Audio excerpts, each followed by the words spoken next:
From the hilltop side of the ancient manor farm of Haukadalr in Biskupstungr, there is a beautiful view of the districts of Hreppar, Skeið, Grímsnes and Tungur.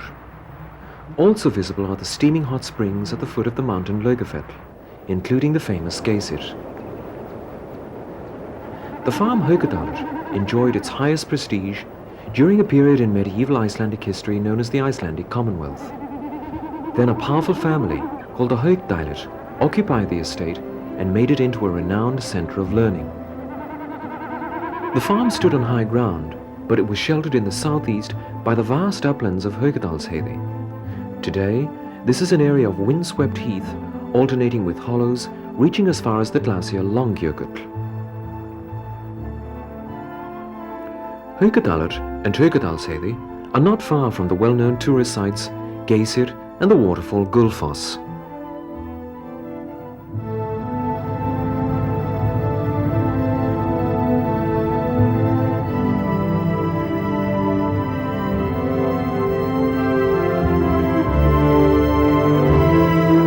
Wealth was the basis for the power and the prominent social position enjoyed by the Haukdælir, their land holdings being the source of these riches.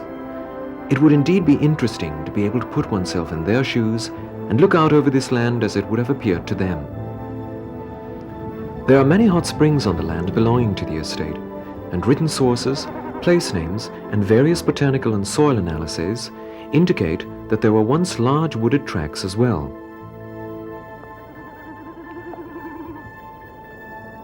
Forest land was especially desirable, as wood was burned both to heat dwellings and produce the charcoal used in working iron.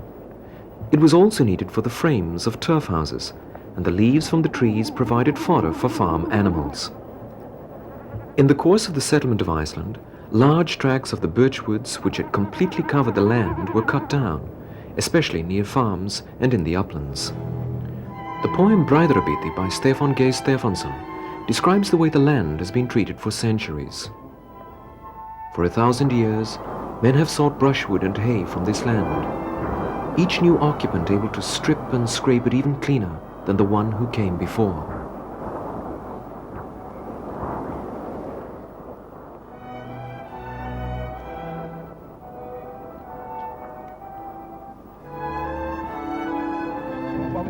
Haukadalr is now best known for its extensive geothermal area, with scores of active geysers.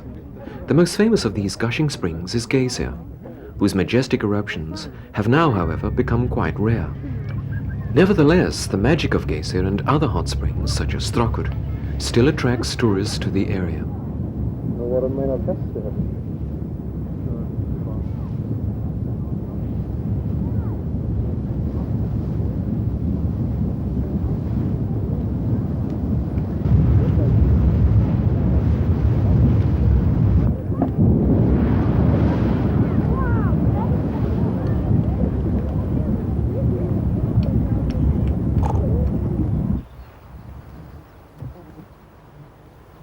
There are warm pools fed by springs at several places within the boundaries of the estate. Plant life around them is characterized by thermophilic varieties, including water speedwell, which is found in only a few places in the country. A variety of useful plants grow in the shelter of the woods. Meadow buttercup and wood cranesbill were used for dyeing and making herbal remedies. There were superstitions attached to some varieties. The spotted orchid, for example, was believed to be an aphrodisiac. A brew made from water avens was thought to be strengthening, while the hard, rough stalk of the scouring rush was formerly used to clean pots and pans. A small bunch of vanilla grass was put into clothes chests to prevent garments from smelling musty and to ward off moths. Many plants have old folk names. Cows were let out to graze in the spring when the marsh marigold, now called horseshoe buttercup, had begun to blossom. Herb Paris is one of the few poisonous plants in the country. It was formerly called lock grass because locks were supposed to spring open when touched with it. One of the most unusual plants in Haukadalr is meadow vetchling. Microorganisms which bind nitrogen from the air live on its roots. Meadow vetchling was formerly cultivated as fodder, and it is thus likely that the Haukdælir imported the species from Norway. The uplands north of Haukadalur are called Haukadalsheiði or Haukadalur Heath. The area has a quite barren appearance today, but centuries ago there was lush grazing land here, as well as swamps and moorland. There were also extensive areas of birch and willow scrub throughout the heath. People lived in comparative luxury in Haukadalur. The sheep could graze for the most part unattended in the pastures, which were sheltered from cold, harsh winds and storms, and there was an abundance of grazing land, at least until the beginning of the 19th century. The uplands were excellent country for sheep grazing, and one can still find some of the best types of forage plants there, such as mountain azalea.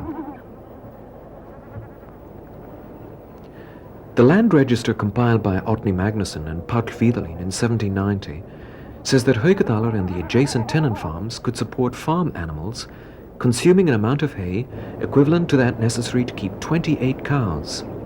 However, the farm had much more livestock than that, and this had been the case for many years.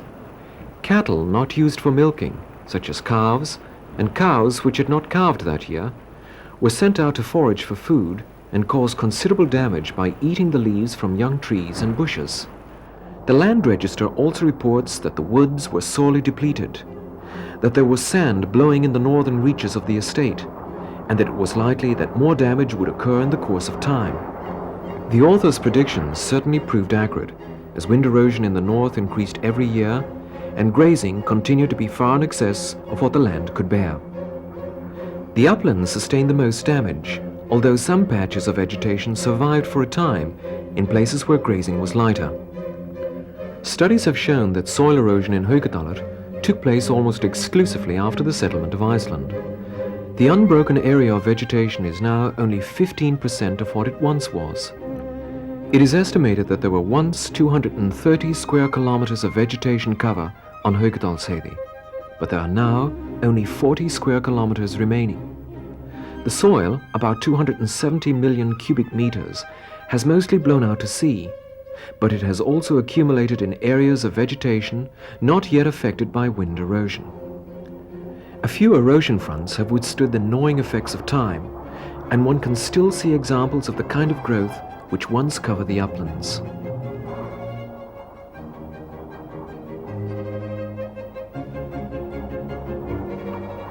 Haukadalsheiði was not the only land which was subject to wind and water erosion. The home fields were also badly affected, and it looked as though they would suffer the same fate as the uplands. But in 1938, concerted attempts to stop wind erosion were undertaken in the home fields. The overhanging edges of erosion fronts were broken off, and the smooth incline which resulted was covered with turf. Horses also brought over 900 loads of brush from the wood midskor, and protective walls made of bundles of brushwood were laid over the turf-covered slopes. These actions proved successful in halting erosion in the home fields. Reforestation on the slopes of Haukadalur Valley began about 40 years ago. It has been very successful. Imported conifers have done so well that they can be farmed for harvesting and sale.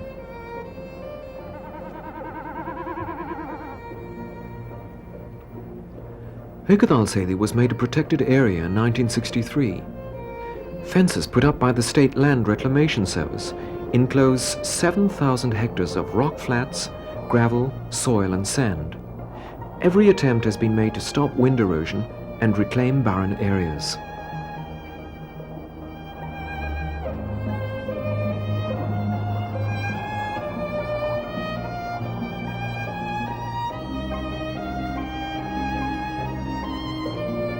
Icelandic plant species which grow in gravelly soil are usually low-lying plants with prostrates spreading out close to the surface, or they grow in dense tufts. Most of them have deep, strong roots, for example thrift and moss campion. Leading down from tufts of moss campion are the so-called hillock roots, which were sometimes used for food, even though they were considered almost indigestible unless boiled first in water and then in milk. The most remarkable of Icelandic plants to grow in sandy or gravelly land is limegrass. Its seeds were formerly used as food, being put into porridge or bread. Limegrass grows in sand and binds it better than any other plant. It is found everywhere in the country, from the coast to the upland wilderness. It has rhizomes which branch out and creep long distances. Limegrass is sown in rows and in places where blowing sand is a problem. These grass barriers cause the sand to pile up in long banks or form individual sand dunes. Sheltered by limegrass, various other species take root, and with less loose sand blowing about, even more types can then establish themselves. Many other species of grass have been sown. Powerful machinery is used to spread fertilizer and seeds.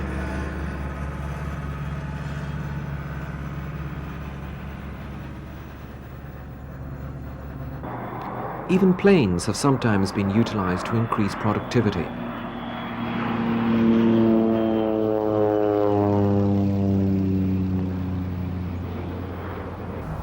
Fences now enclose an area equal to 10,000 soccer fields. Land which was formerly completely barren is now flourishing grassland, adding a new feature to the vast expanse of upland wilderness. Tall grass waves in the breeze, which used to blow particles of soil out to sea. Land reclamation efforts have been carefully prepared, and only hardy varieties have been selected for planting. There is continuous research directed at finding the most suitable species, which thus far have included tufted hairgrass, common meadowgrass, bearing grass, and creeping fescue. Growth in open areas is often sparse and stunted. A sufficient topsoil and other necessary conditions are often lacking. Many imported varieties, such as the Alaska lupin, have proved hardier than Icelandic species. The lupin, which belongs to the same family as the meadow vetchling, was first brought to the country in 1945.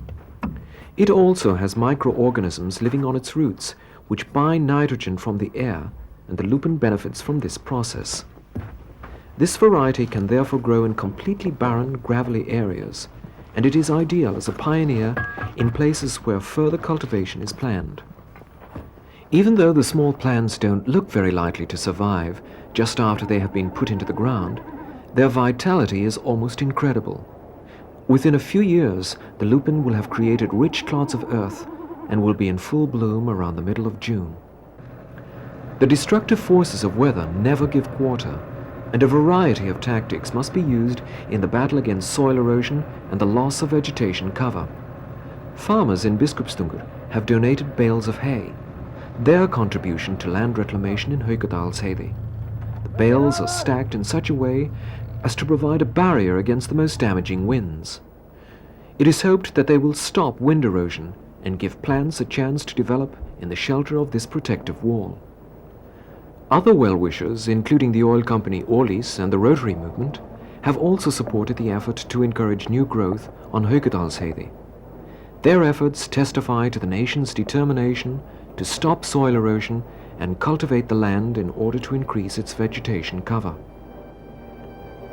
Soil is still blowing away in many places in this area, but we know that it is possible to cultivate sandy and gravelly soil and stop erosion on the fronts which are still holding their own against the destructive forces inherent in nature.